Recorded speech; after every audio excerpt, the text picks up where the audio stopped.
ಅಭ್ಯರ್ಥಿಗಳು ಹಾಗೂ ಇನ್ನೊಬ್ಬರು ಶ್ರೀನಿವಾಸ್ ಅವರು ಸಹ ಅಭ್ಯರ್ಥಿಗಳಾಗಿದ್ದಾರೆ. ಎಲ್ಲ 4 ಜನ ಅಭ್ಯರ್ಥಿಗಳು ಇವತ್ತು ಈ ವೇದಿಕೆಯನ್ನು ಹಂಚಿಕೊಂಡಿದ್ದಾರೆ. ಇವತ್ತು JDS ಪಕ್ಷನೂ ಸಹ ರಾಷ್ಟ್ರ ಹಾಗೂ ರಾಜ್ಯ ಮಟ್ಟದಲ್ಲಿ ಒಂದು ತೀರ್ಮಾನ ತೆಗೆದುಕೊಂಡು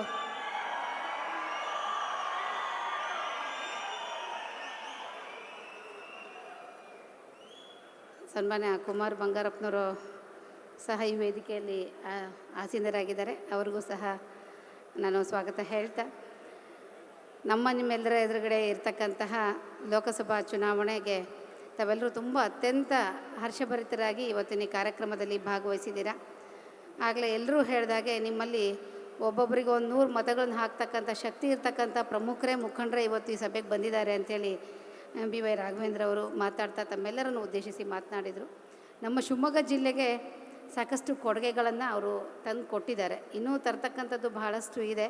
ಅವೆಲ್ಲ ಕನಸುಗಳು ನನಸಾಗಬೇಕು, ಈಡೇರಬೇಕು ಅಂದರೆ ಮತ್ತೊಂದು ಬಾರಿ ಶಿವಮೊಗ್ಗ ಜಿಲ್ಲೆಗೆ BY ರಾಘವೇಂದ್ರ ಒಂದು ಟ್ರಯಲ್. ನಾವೆಲ್ಲರೂ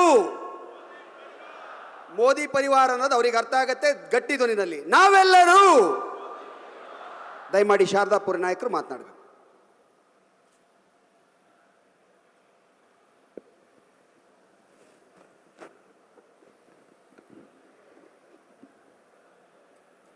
ನಮ್ಮೆಲ್ಲ